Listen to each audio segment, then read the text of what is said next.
So Freemason is below Illuminati. If I you will try to explain, explain clearly, so Yes.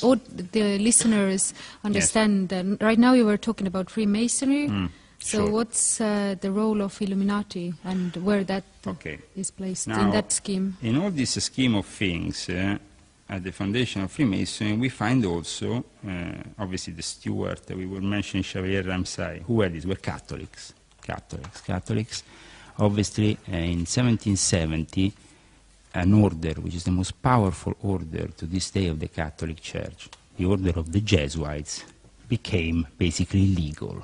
The Vatican said, these people are a threat even to the Church. I mean, you know, they were founded by Ignazio Loyola. They picked up the system of the Knights Templars from Portugal and so on, and they filtered it as a power structure. They became basically a militia, spies of the Vatican. South America is being literally created by the Jesuits. Statues of Ignazio Loyola are everywhere in South America.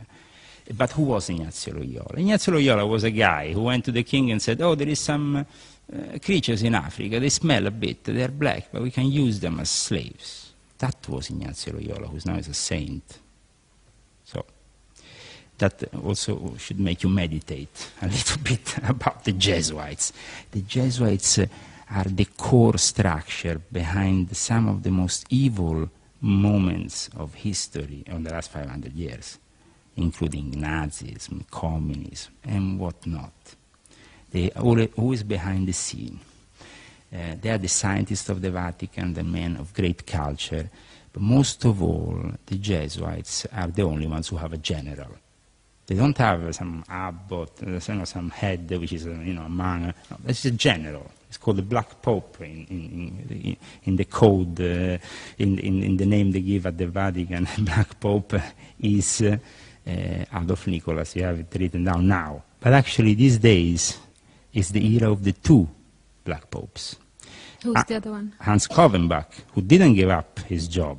In fact, when recently, 2 years ago, I was able to have this document from Borgo Santo Spirito. I opened it up. It was a presentation of the Jesuit order in the year 2008. I opened it because they were doing an interview to me and also to the Jesuits about the Illuminati during the, I think it was 2009, during the promotion of Angels and Demons.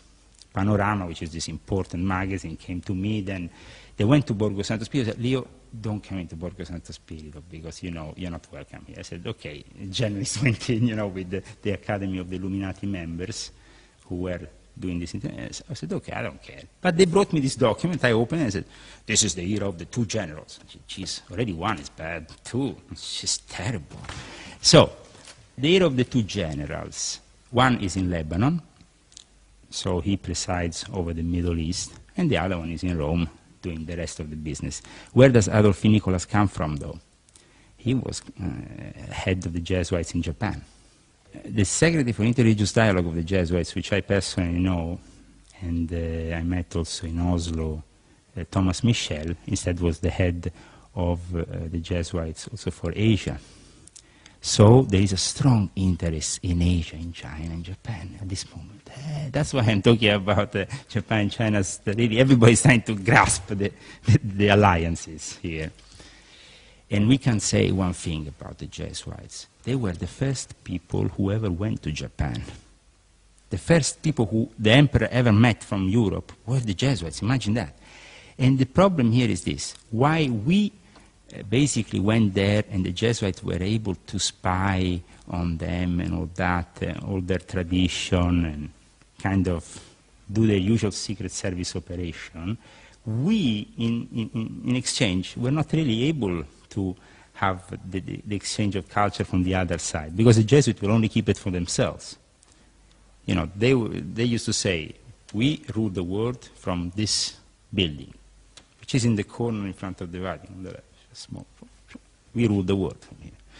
So the Jesuits were behind the establishment of the degrees of the ancient and accepted Scottish Rite. They were behind the foundation of the Illuminati with Adam Weishaupt, who was a professor of canonic law at the University of Ingolstadt. And they basically are still to this day the link to the Academy of the Illuminati, which has been restructured officially in the year 2000. Saint Francis went to the Middle East after founding his order. What he found in the Middle East was very interesting.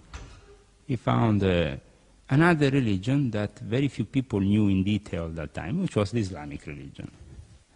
And in the Islamic religions, you know, they have the whole story of how Ismail and, you know, and then he discovered that actually that Allah was the same God that, it was the same Abrahamic God that they had in his religion. And he was astonished. I mean, for us nowadays, it seems normal that, you know, Muslims believe in one God and we believe in God. No. In the medieval time, Allah was God, we had another God, and the other ones had another God altogether, Jehovah, whatever. So, and when St. Francis returned to Rome, he went to the Pope and said, oh, I heard some really incredible stories, you know. We are really all brothers. The Pope said to St. Francis, mind your own business. We know that, but you are not allowed to say it.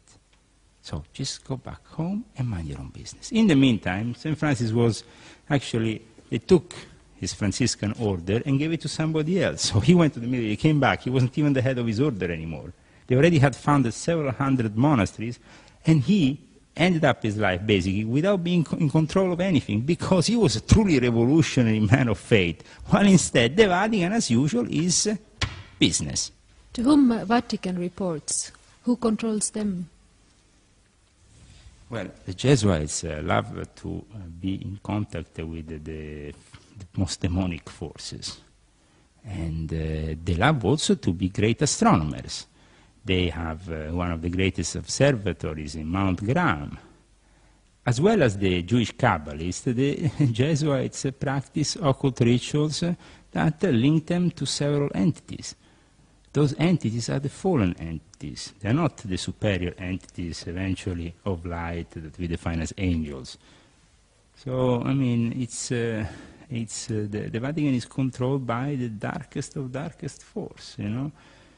Though they are visibly taking the religion from a solar cult, which is visible when you arrive in Rome, you know. Everything, you know, even St. Peter's Square is all shaped in a way with so you have the sun passing at certain moments of time in one part or the other of the square in various periods of the year.